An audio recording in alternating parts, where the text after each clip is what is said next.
So good morning बच्चों। आज हम जो आपके पहाड़ी शैली चल रही थी,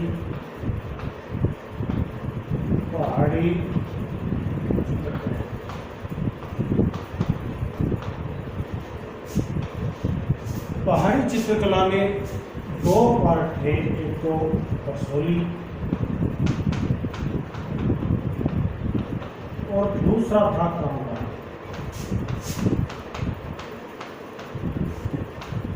इनमें बसोली के बारे में हमने देख लिया था कि बसोली का 735 ईस्वी में इसकी स्थापना हुई थी और इसके संस्थापक कौन थे।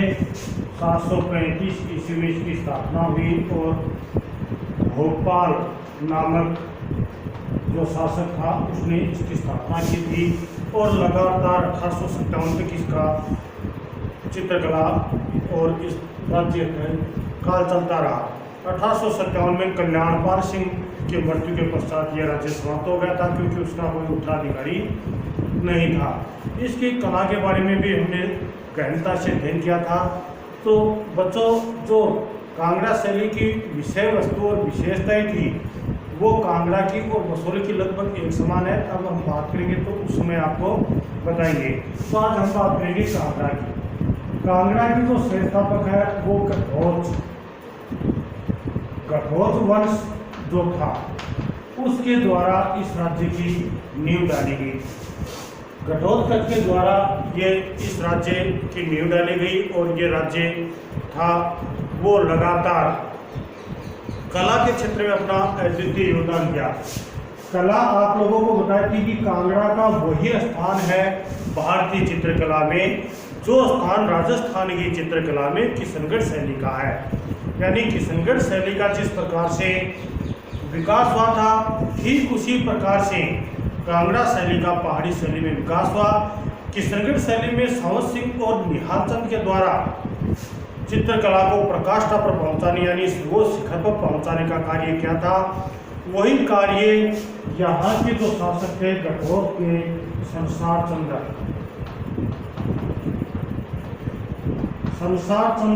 नामक जो शासक था, राजा संसार चंद्र ने कांगड़ा का जो विकास किया था वो अद्वितीय था।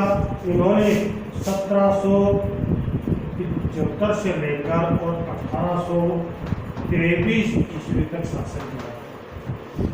यानी इतने समय तक उन्होंने जो शासन किया लगभग 48 वर्ष में कला के क्षेत्र में अपना अद्वितीय योगदान दिया। सबसे ज्यादा इसके विकास का सबसे बड़ा कारण था गुलेर क्यों था? क्योंकि गुलेर उस समय कला के क्षेत्र में काफी अग्रणी था। लेकिन गुलेर के शासक थे, ये चर्चा हो चुकी है हमारे बीच। 1770 ईस्वी में गोवर्धन लाल जो नामक शासक था वहाँ का, उसकी मृत्यु हो गई। उसके पश्चात वहाँ के जो शासक थे उन्होंने कला को कोई संग्रह प्रदान नहीं किया। इस कारण से ये कला थी वो धीरे धीरे क्या होती चली गई, कमजोर होती चली गई। और यहाँ के जो चित्रकार थे, गुलेर के जो चित्रकार थे वो कहाँ पर आ गए थे? कांगड़ा में आ गए थे। कांगड़ा में आकर और उन्होंने चित्रकला की छटाएं बिखेरी, चित्रकला को आगे बढ़ाने में अपना योगदान दिया। यहाँ के मुख्य जो चित्रकार थे वो 3 व्यक्ति थे, पट्टू, परखू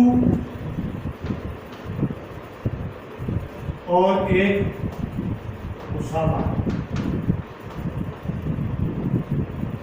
ये 3 जो चित्रकार थे, इन तीनों चित्रकारों के द्वारा ही यहाँ पर अधिकतर चित्र बने। पट्टू, परखू और उसाला, ये 3 व्यक्ति थे। इन 3 व्यक्तियों के द्वारा ही चित्रकला का यहाँ पर विकास किया गया था। और ये विकास का कार्य किसके द्वारा करवाया गया था?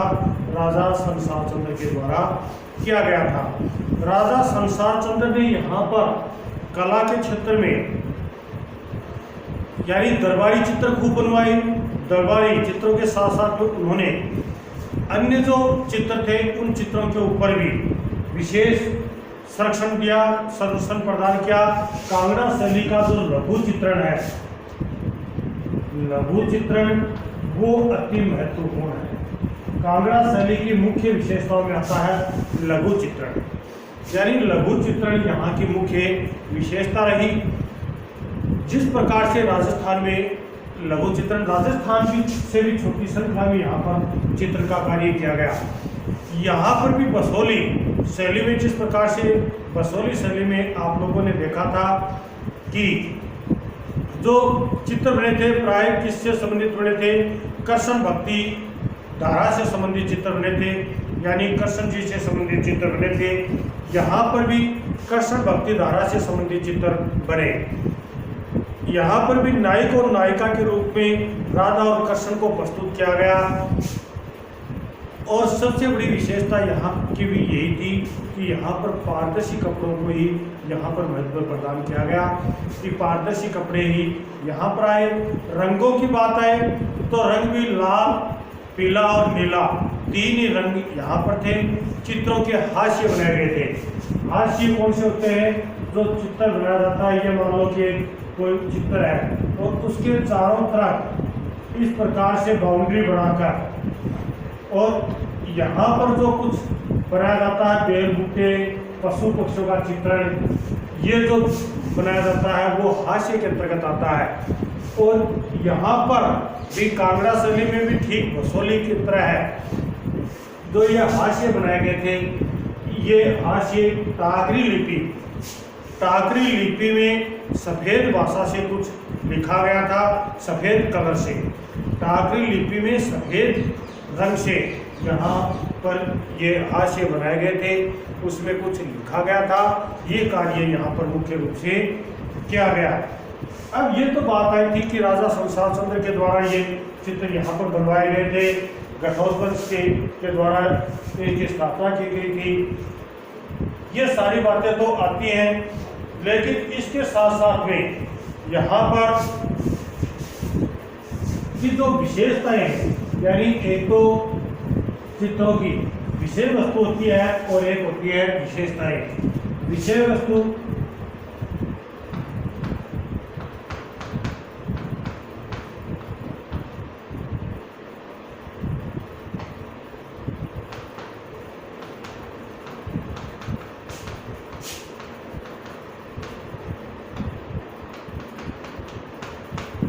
विषय वस्तु पहला आता है, इसमें आप पॉइंट बना के लिखना। पहला पॉइंट आ जाता है धार्मिक चित्रण, यानी धार्मिक पुस्तकों और धार्मिकता को ध्यान में रखते हुए राम के, कृष्ण और राधा की चित्र यहाँ पर बहुत अधिक बने। उसी प्रकार से गीत गोविंद, रस मंजरी, ये जो पुस्तक थी धार्मिक साहित्य, यानी इसके धार्मिक जो साहित्य थे उनका भी चित्रण किया गया। जैसे रस मंजरी, गीत गोविंद, इसका लेखक था भानुदत्त और इसका लेखक था जयदेव, जिसका नाम आपने पहले देख लिया। इन दोनों पुस्तकों का भी चित्रण यहाँ पर किया गया था, जिस प्रकार से बसोली शैली में किया गया था, यहाँ पर भी इनका चित्रण का कार्य किया गया। और धार्मिक जो पुस्तकें थी और धार्मिकता के यहाँ पर चित्र, यानी राधा और कृष्ण से संबंधित, कृष्ण की राष्ट्रलीला रचाते हुए चित्रण, ये सारे चित्र यहाँ पर अधिक मात्रा में बने। दूसरा पॉइंट इसमें आता है नायक नायिका, नायक व नायिका। ये यहाँ पर दूसरी विशेषता, यानी कि जिस प्रकार से बसोली शैली में श्री कृष्ण को नायक के रूप में और राधा को नायिका के रूप में प्रस्तुत किया गया था, यहाँ पर भी नायक नायिका के चित्र बनाए गए थे। और एक यहाँ पर खंडित नायिका नामक एक चित्र बना था, वो चित्र तो अति प्रसिद्ध भी हुआ है। तो वो नायक नायिका का चित्र और नायक नायिका में भेद भी रखा गया था।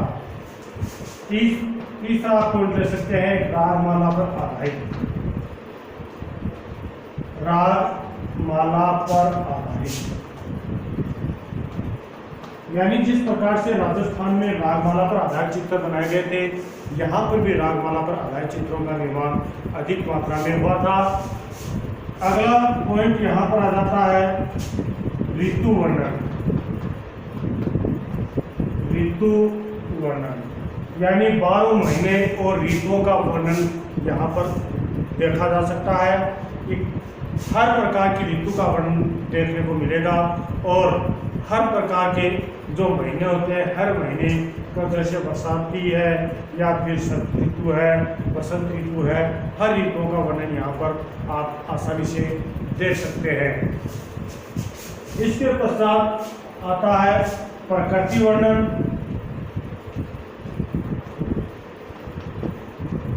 प्रकृति वर्णन भी इनकी विशेषता रही है। तो ये सारी चीजें इसके विषय वस्तु के अंतर्गत आती है। व्यक्तिगत चित्र एक पॉइंट आ जाता है, व्यक्ति चित्र यानी व्यक्ति चित्र भी यहाँ पर बहुत अधिक मात्रा में बनाए गए थे। दरबारों में राज परिवार के जो सदस्य थे उनके चित्र दरबारों में बनाए गए थे, वो व्यक्ति चित्र बनाए गए थे। ये तो थी यहाँ की ये विशेषता। इसके पश्चात ये विषय वस्तु थी। अब आती है विशेषताएं। इनकी विशेषताओं के अंतर्गत आता है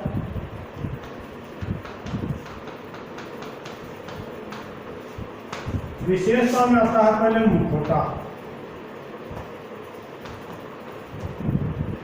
या चेहरा।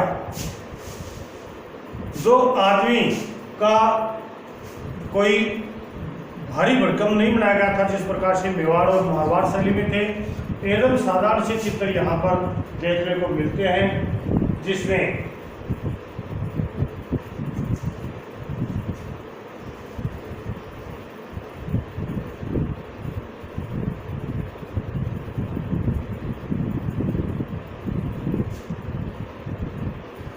पहाड़ी स्त्रियों में लहंगा कुछ की हुआ है, पारदर्शी दुपट्टा पहने दिखाया गया था, विभिन्न अंगों को आभूषणों को सुसज्जित किया गया। इस प्रकार के चित्र यहाँ पर देखने को मिलते हैं। और जिस प्रकार से पुरुषों के पहनावा था उसमें सर पर कलंगी पगड़ी, शरीर पर जामा था, नीचे सुस्त पजामा वह ये इस प्रकार के यहाँ पर पहनावा देखा जा सकता है। कष्ट को पीली धोती था, सर पर मयूरपंख युक्त सोने के मुकुट आदि यहाँ पर दिखाए गए थे। चेहरा था वो गोल मटोल था, आंखें वो थी वो कानों को छूती हुई प्रतीत होती है, जिस प्रकार से बसोली शैली में थी। और ये जो बालों के लट्टे हैं वो झूमती हुई जो किशनगढ़ शैली में थी, उस प्रकार से यहाँ पर इनका दिखाया गया है, चेहरा दिखाया गया है। फिर उसमें आता है दूसरी विशेषता वर्ण। वर्ण यानी रंग, नीला, लाल, पीला, इन तीन रंगों का प्रयोग बहुत अधिक मात्रा में किया गया था। ये पूरी जो बसोली की थी, यही कांगड़ा की विशेषता यानी पहाड़ी जो चित्रकला है उसकी विशेषता है, इन तीन रंगों का ही प्रयोग किया गया था। तीसरी विशेषता आती है हाशिए। हाशिए यहाँ पर जो बनाए गए थे उनमें सफेद कलर से, केवल सफेद कलर का इतना ही प्रयोग होता था। टाकरी भाषा में कुछ लिखा जाता था, हाशिए में ये सफेद रंग से बनाए जाते थे, ये इनके हाशिए थे। प्रकृति चित्रण जिस प्रकार से पंक्तिबद्ध बसोली शैली में चित्र बनाए गए थे, उसी प्रकार से कांगड़ा शैली में भी पंक्तिबद्ध रूप से इनका ये चित्र बनाए गए थे। प्रकृति चित्रण के अंतर्गत ये बातें आती हैं। अब उसके पश्चात रंग आ गया, वर्ण आ गया, ये मखौटा आ गया, हाशिया आ गए, प्रकृति आ गया। बस ये 4 प्रकार की इनके चित्रों की मुख्य रूप से विशेषताएं थी। अब इन दोनों शैलियों में प्रमुख चित्रक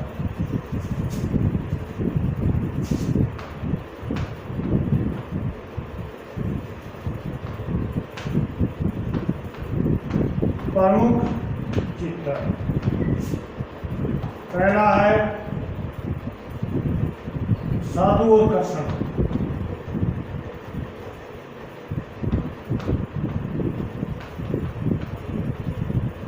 एक है नायक नायिका,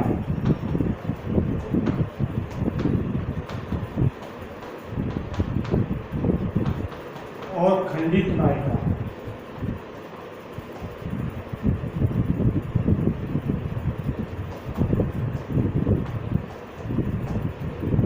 ये 3 चित्र बनाए गए थे। यहाँ पर आपको चित्रकारों का नाम देने की जरूरत नहीं होती है। पहला जो साधु और कृष्ण का चित्र बनाया गया था, ये बसोली शैली का था। बसोली शैली का चित्र था। इसमें साधु और कृष्ण को दोनों को खड़े हुए दिखाया गया है।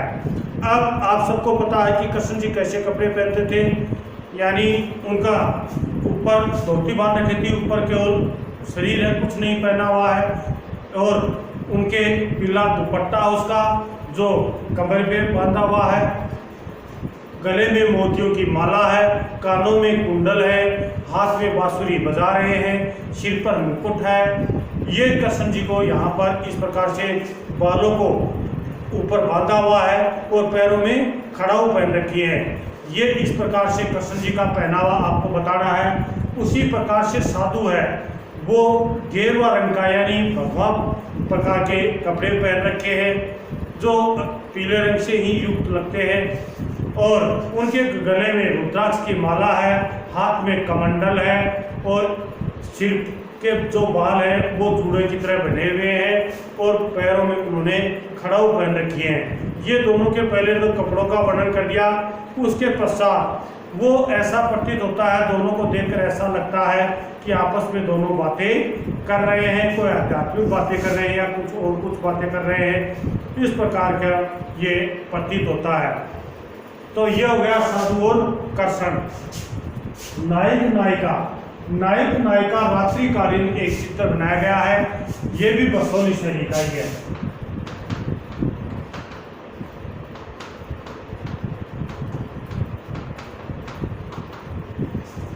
ये भी बसोली शैली का ही है। ये रात्रिकालीन दृश्य है। इसमें नायक और नायिका आपस में बातें कर रहे हैं। रात्रिकालीन उस दृश्य को यहाँ पर दिखाया गया है।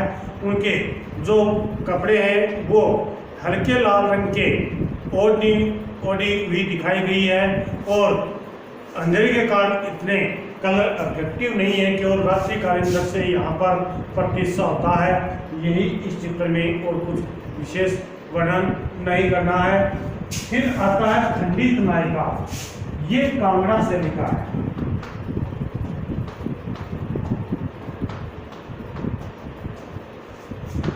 ये जो खंडित नायिका है, इसके नाम से प्रतीत होता है, यानी टूटी हुई नायिका। नायिका क्यों टूटती है?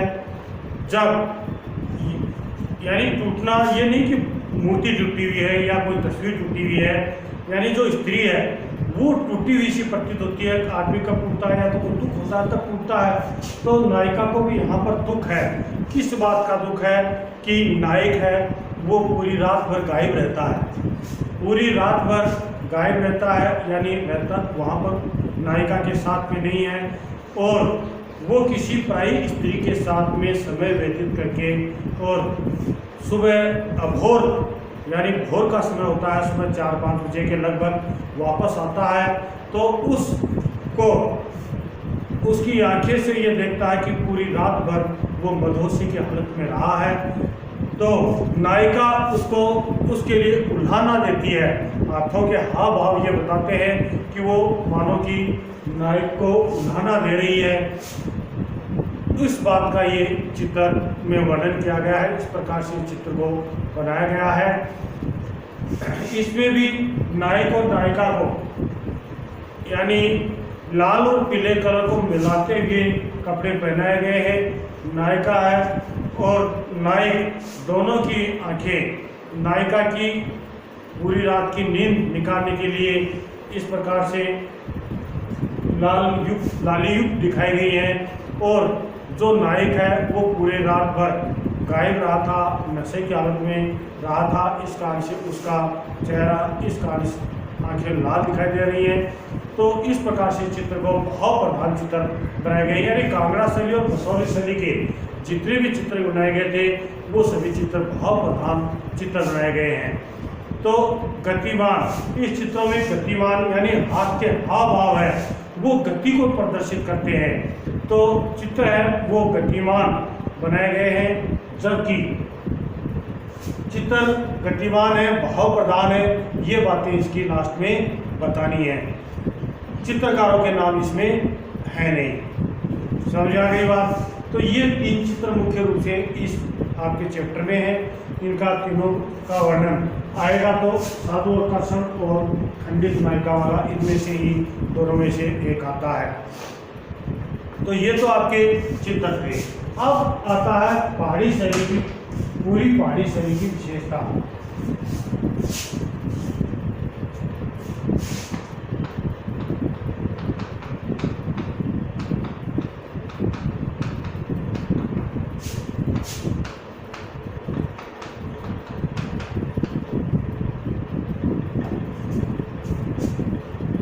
पूरी पहाड़ी शैली की जो विशेषता आती है उस विशेषताओं में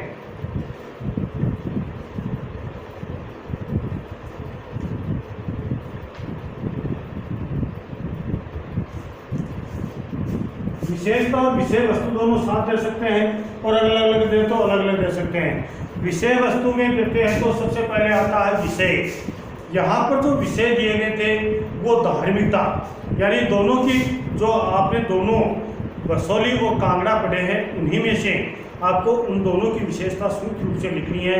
तो सबसे पहले विषय क्या थे? विषय वस्तु के धार्मिक चित्रण, राजनीतिक चित्रण, दरबारी चित्रण, ये सारे चित्र यहाँ पर बनाए गए थे। और हर प्रकार की जो पुस्तक थी उन दोनों का नाम दे सकते हैं। एक तो जयदेव द्वारा कर्थी गीत गोविंद टीका, उसका चित्रण किया गया था। रस मंजरी का चित्रण किया गया था। राधा और कृष्ण को यहाँ मुख्य रूप से प्रमुखता दी गई थी। राम के चित्र भी यहाँ पर काफ़ी मात्रा में बने हैं, यानी धार्मिक इनके विषय में धार्मिकता अधिक छाई हुई है। फिर दूसरा आता है नायक नायिका में भेद। तो 2 चित्र, जो एक तो नायक नायिका का और एक खंडित नायिका, इन दोनों को जो चित्र बनाए गए हैं वो दोनों अलग अलग, यानी ये नहीं कि एक साथ ही दोनों को प्रदर्शित किया गया है। दोनों को अलग अलग प्रकार से दिखाया गया है, नायक को अलग और नायिका को अलग। तो दोनों को अलग अलग प्रदर्शित किया गया। नायक नायिका में भेद दिखाए गए हैं। ऋतुओं का वर्णन, यानी 12 मासा ऋतुओं का वर्णन यहाँ पर देखने को मिलता है।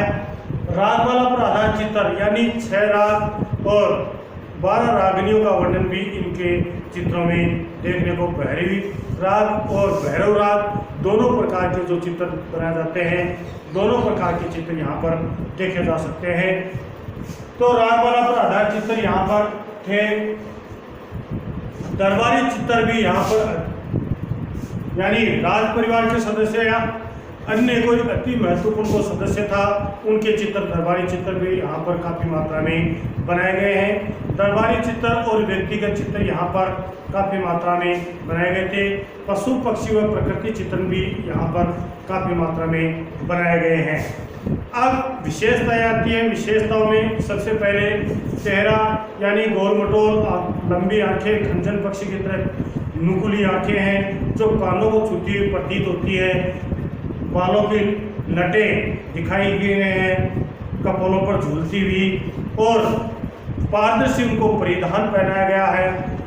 कमर पे दुपट्टा, चुस्त पजामा, ये उसका पहनावा है। स्त्रियों को गहने भी पहनाए गए हैं। ये सारे बातें आती हैं इनके मुखौटे या चेहरे बनाने में। वर्ण रंगों का प्रयोग यहाँ पर नीला, लाल, पीला, 3 ही रंगों का हुआ। और हास्य में सफ़ेद रंग, टाकरी भाषा, जो टाकरी लिपि में लिखने के लिए सफ़ेद रंग का प्रयोग किया गया है। ये इनके हास्य बनाए गए थे। स्थापत्य यानी भवन चित्रण का कार्य भी यहाँ पर किया गया था। जिस प्रकार से मगरीपाल के द्वारा रंग महल और शीश महल जो बनाए गए थे उनका वर्णन भी यहाँ पर देखा जा सकता है। तो ये सब विशेषताएं इनकी आती हैं पहाड़ी चित्रकला की, यानी विषय वस्तु और विशेषताएं तीनों लगभग एक समान ही। आपको एक की अगर अच्छी तरह से याद कर ली, पूरी पहाड़ी शैली की याद कर ली, तो उन दोनों को अलग करने की आवश्यकता नहीं है, वही चीज़ें वहाँ पर आ जाती हैं। तो इस प्रकार से बेटा जी ये आपका 4 का चैप्टर पूर्ण हुआ। असाइनमेंट आपको मिल गया है, तो वो आप फिर कॉपी में कर लेना। जय हिंद।